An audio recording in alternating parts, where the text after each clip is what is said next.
Jadi kedai kopi Warawiri ini didirikan oleh 3 orang ya bersaudara. Satu adalah seorang dokter, yang kedua adalah seorang automotive engineer, yang ketiga pemegang double degree di bidang law dan accounting ya. Nah, masing-masing memiliki peranan.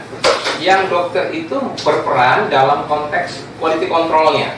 Nah, quality control itu sebagaimana Anda lihat, mulai dari detail di counter ini ya, perhatian tentang harus cuci tangan di dalam penegakan prokes ya, protokol kesehatan, kemudian disediakan semua sanitizer, hand sanitizer ya, spraynya dan sebagainya, sampai kepada kebersihan di tingkat counter semacam ini, lalu tingkat kebersihan dari stafnya, pegawai gedenya, gitu ya, kemudian cara-cara yang bersangkutan menjuali, menerima tamu, meracik kopi dan sebagainya, kemudian sampai dengan kemasan-kemasan seperti terlihat di sini, ya, kemasan-kemasannya cukup elegan, ya, kemasan-kemasannya cukup elegan, dan ini nanti akan dijadikan untuk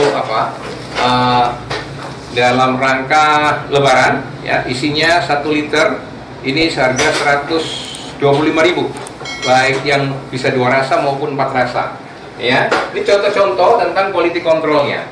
Nah, yang kedua yang tadi adalah automotive engineer itu bergeraknya atau concernnya kepada marketingnya, operasionalnya ya, menjualnya, komersialnya, penetrasi marketnya, strategi marketingnya, itu ditangani oleh yang tadi, yang nomor 2 itu.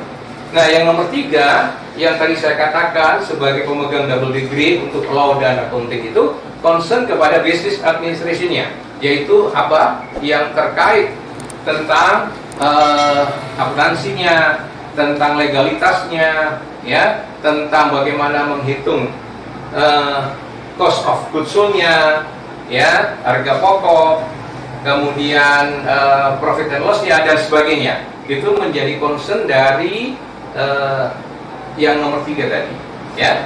Nah, ini salah satu contoh yang saya pakai untuk bagaimana UKM itu bisa berjalan ya.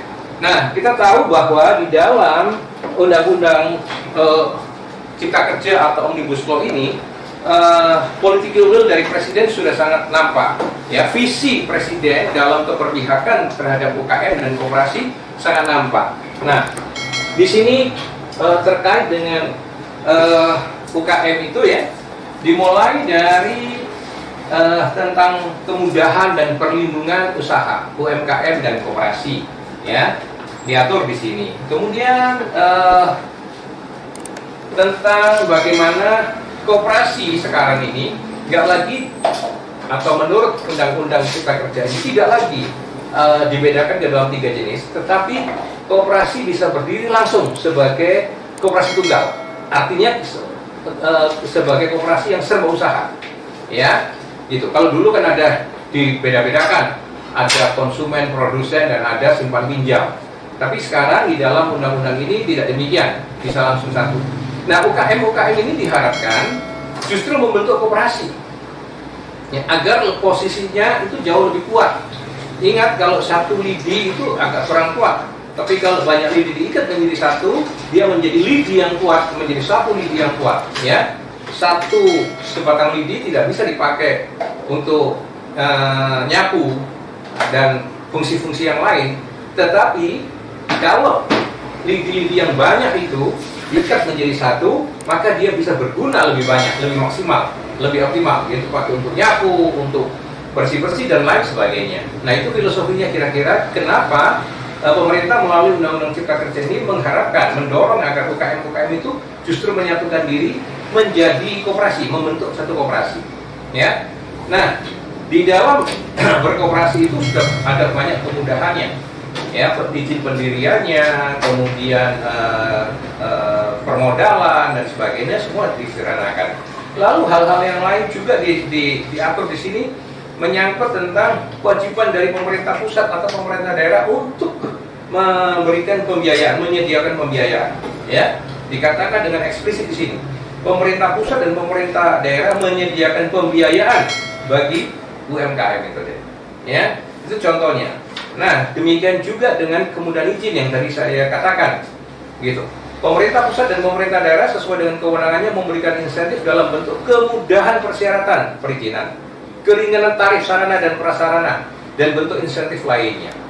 Ya, kelihatan sekali keberpihakan kebijakan pemerintah dalam keberpihakan ini. Selain hal itu juga kemitraan. Pemerintah pusat dan pemerintah daerah itu dan juga perusahaan-perusahaan besar itu wajib bermitra, menerima koperasi UKM itu menjadi mitranya. Ya, di banyak bidang.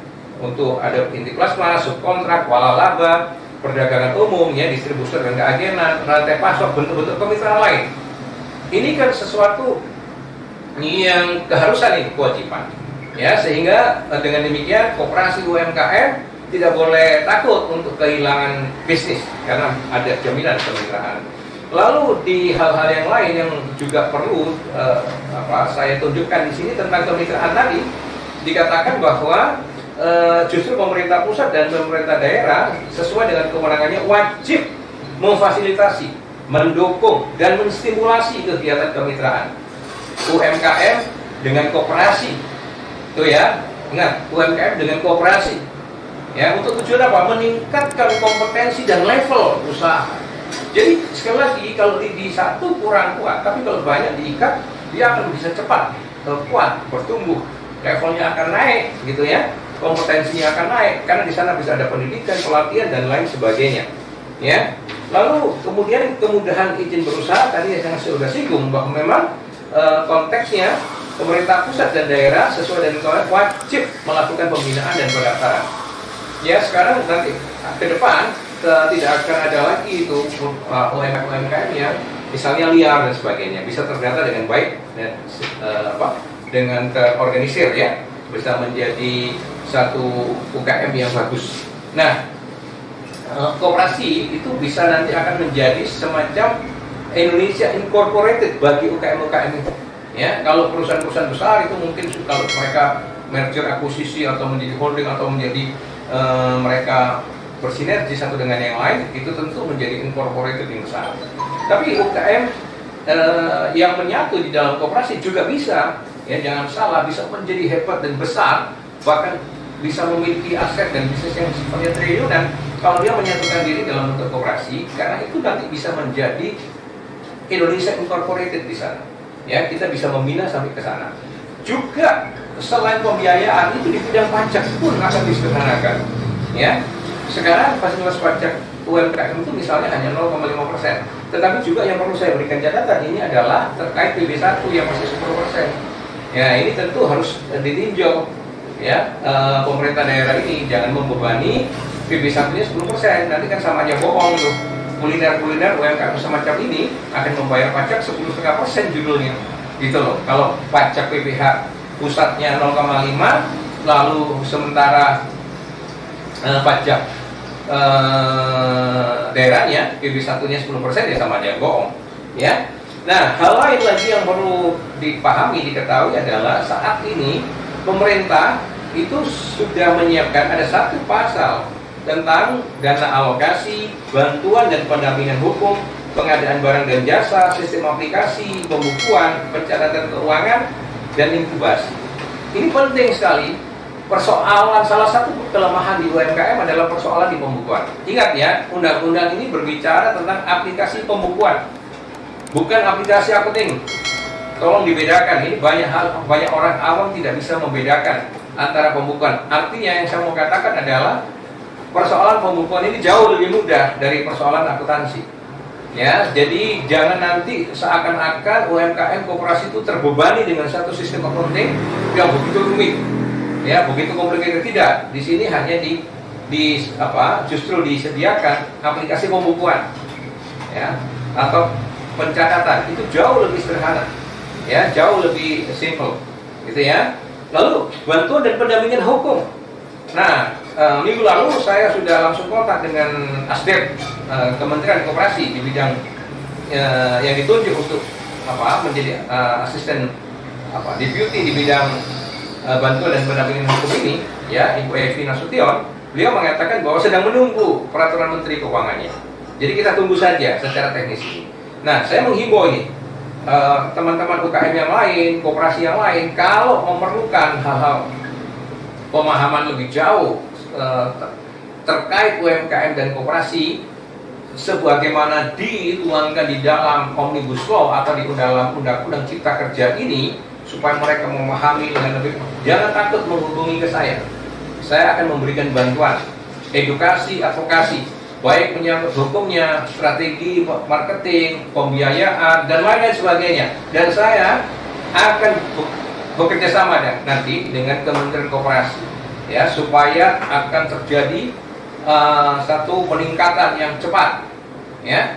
Saya akan berusaha melakukan koordinasi dan menjadi mitra di Kementerian Koperasi untuk bidang-bidang ini, ya, bidang edukasi dan pendampingan bagi UMKM dan koperasi-koperasi yang ada. Wabarakatuh. Dalam rangka mitigasi dampak COVID-19 terhadap usaha mikro, usaha kecil, usaha menengah, saya ingin menekankan beberapa hal. Yang pertama, percepat eksekusi program relaksasi restrukturisasi kredit bagi UMKM yang mengalami kesulitan. Mekanisme bantuan untuk kredit UMKM, baik itu berupa subsidi bunga, berupa penundaan pembayaran pokok, kemudian yang ini yang penting, pemberian tambahan kredit modal kerja harus segera dilaksanakan. Jangan menunggu sampai mereka tutup baru kita bergerak. Jangan sampai nanti terlambat. Jangan sampai terlambat dan menimbulkan gejolak di masyarakat. Saya minta semua kebutuhan betul-betul dihitung anggarannya, dan sehingga kita nantinya bisa memutuskan. Yang kedua, mungkin dalam masa pandemi ini saya juga minta disiapkan 2 skema baru dalam pembiayaan, terutama yang berkaitan dengan investasi, berkaitan dengan modal kerja, dan pengajuannya yang lebih mudah dengan jangkauan, terutama untuk daerah-daerah yang terdampak. Kemudian yang ketiga, untuk usaha mikro dan ultra mikro, saya minta juga dimasukkan dalam skema bantuan sosial, terutama yang berkaitan dengan paket sembako. Kemudian yang keempat, saya minta untuk usaha mikro, usaha kecil, usaha menengah, diberikan peluang terus untuk berproduksi, terutama di sektor pertanian, di sektor-sektor industri rumah tangga, serta warung-warung tradisional dan sektor makanan dengan protokol. Kemudian hal-hal lain tentang merek, ya, tentang paten dan lain sebagainya, sekali lagi semua jauh lebih diseranakan, ya, dengan PT yang tadi saya katakan, jauh lebih sederhana, biaya-biaya juga lebih diperingan dan seterusnya, ya. Nah, itu yang terkait dengan UMKM dan koperasi, ya, sepanjang menyangkut political will, kebijakan politik, ya, dari pemerintah, dari presiden khususnya, sudah tertuang dengan sangat eksplisit, sangat jelas, ya, di dalam undang-undang ini. Sekarang tinggal persoalan nanti di pelaksanaannya. Nah, ini yang selalu berkali-kali saya katakan bahwa yang penting itu nanti di pelaksanaannya, karena kebijakan-kebijakan tersebut itu adalah kebijakan-kebijakan prinsip dan normatifnya. Tetapi yang nanti penting itu justru di dalam aplikasinya, di dalam pelaksanaannya, ya, agar presiden sungguh-sungguh mensupervisi ini para menteri-menterinya itu, agar jangan menyimpang, ya, benar-benar melaksanakan kebijakan dan visi presiden dengan sebaik-baiknya. Saya berikan contoh 2 menteri yang kemarin tercokok KPK itu, ya, Menteri Kelautan dan Menteri Sosial itu kan menteri yang kurang ajar, gitu. Karena dia bikin peraturan-peraturan hanya untuk malak, supaya bisa malak gitu. Dan itu biasanya selalu kroni-kroni kan gitu, orang-orang yang dia kenal, lalu yang lain dipersulit ya. Nah, ini harus dihindari diskriminasi ya, yang sifatnya apa, untuk koncoisme, nepotisme ini ya. Ini harus di dalam pelaksanaan harus dihindarkan ya, harus diawasi, harus dijaga. Jangan sampai hal-hal semacam itu terjadi di dalam pelaksanaannya. Yang penting, sekali lagi, saya menghimbau kepada Bapak Presiden agar ada pengawasan melekat, pengawasan eksternal dan lain sebagainya itu, ya, begitu. Agar dengan demikian benar-benar kebijakan tentang UMKM dan koperasi, keberpihakan pemerintah itu menjadi nyata, ya, menjadi nyata, menjadi konkret, menjadi real, ya. Nah, sehingga dengan demikian yang terjadi adalah UMKM koperasi ini benar-benar secara real, secara praktis bisa meningkat, bisa maju. Nah, kalau kita tahu begini ya, UMKM dan koperasi ini umumnya ada di level menengah ke bawah. Sedangkan landscape atau struktur masyarakat Indonesia itu seperti piramida terbalik. Yang di ujung ini adalah kelas konglomerat, pengusaha besar, itu hanya kurang dari 2% dari total penduduk Indonesia. Bayangkan. Jadi orang kaya di Indonesia itu kurang 2% yang disebut konglomerat itu. Dan yang di bawahnya ini adalah UMKM, ya, kelas menengah itu banyak. Sekitar ya menurut data sekitar 60 jutaan. Ya, gitu ya. Nah, tetapi penduduk Indonesia itu 270 juta. Maka masih ada gap yang sangat besar.